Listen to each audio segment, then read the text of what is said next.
They say one man's trash is another man's treasure, but what happens when that trash is actually dangerous? Before the break, I was on my way to confront the used car dealer who sold us a totaled flood truck with a fraudulent title for 10 times its scrap value. The insurance company is next on our visit list, so let's get back to Nightline on the Lookout. After 2 days submerged in the salty floodwaters of Superstorm Sandy, mechanics tell us that Spirit the truck is unsafe to drive. I wouldn't even drive this truck out of here. But we want to take it back to the man who sold it to us for 10 times more than it is worth. So we load it onto a flatbed, which gives me good cover as the tow truck driver. And we take Spirit for a little ride. Here we go. To D&D Auto for an appointment with salesman Jack.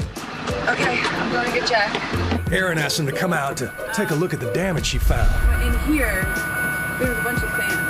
I'm gonna have him look at it for you. Now remember, Jack thinks I'm just the tow truck driver. Can you give me a hand? Yeah. Go! But that changes when I show him video of a familiar gent. And he sees my camera crew. Recognize this guy? Okay. That's you. Okay. And this is the best part. This is the part where you say, I want to be honest with you guys. How could you in good conscience sell this truck? Listen, with its corroding from the inside. Listen. You know that the airbags could pop on that thing on the highway? I don't buy the vehicles. I just sell them. All right, are we done here? No, we want some answers. Yeah, here's the auction sheet that shows that it was a flood. Then Jack apparently calls the cops, but they seem mystified as to why they're even there. You call? No, you call. Did you call? Then a whole lot of other cars begin pulling up, their grim-faced drivers heading into the D&D offices. One Frank, Sam uniform. We later learn they're investigators from the New Jersey Motor Vehicle Commission, which we'd been talking to, and that they're suspending the dealership's license to sell cars pending an investigation.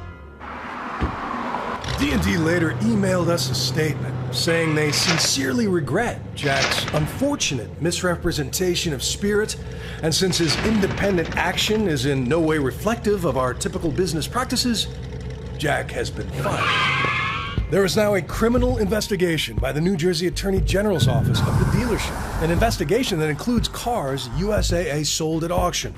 Because when they paid off Mike's claim, USAA became Spirit's owner. And according to New Jersey authorities, all owners must register a vehicle like Spirit as a salvage car, branding its title as damaged goods before ever selling it at auction. But USAA didn't do that. They claim Mike's title somehow got lost. And rather than ask for a new one, they told the auction house to sell the truck for parts only. But somehow, the car ended up on that used car lot for sale in one piece.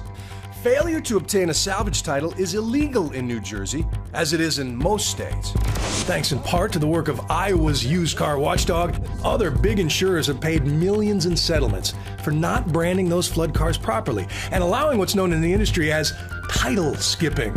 Who are the most egregious offenders when it comes to title skipping?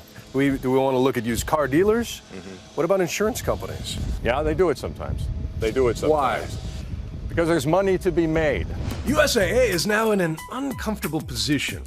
There's the ongoing criminal investigation of the dealership involving cars USAA sold at auction.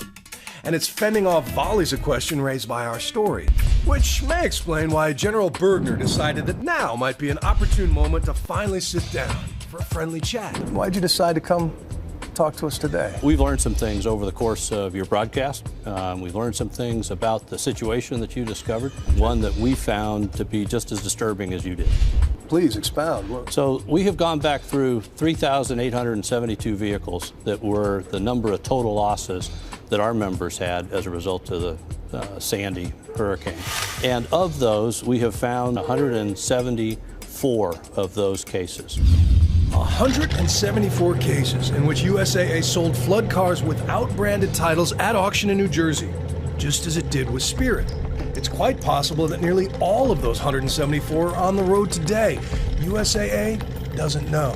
That's what we're working with the New Jersey Motor Vehicle Commission to do, is go track down every one of those vehicles, 174, and will not stop until we are able to say all of them are off the road, are in the right place, which is where That Ford F-350 sits today in a salvage yard.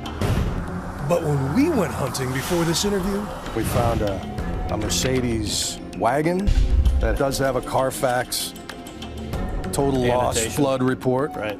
but clean title. Yeah. And then we found a Town and Country, a Chrysler 2009, that's sold for $14,000 and is on the road in Pennsylvania somewhere today. So, Unsatisfactory. also a Honda CR-V, now on the road in New Jersey, and a Lexus RX 330, now on the road in Pennsylvania, each sold to D&D Auto Sales at auction by USAA. It's a big deal. It's a big deal. And what you guys have shined the light on is a really serious problem.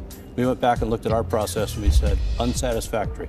We are changing it, and we will maintain that highest standard that even a parts-only sale will involve a branded title. General Bergner is clearly set on fixing the problem that's cast his very reputable company in a very bad light.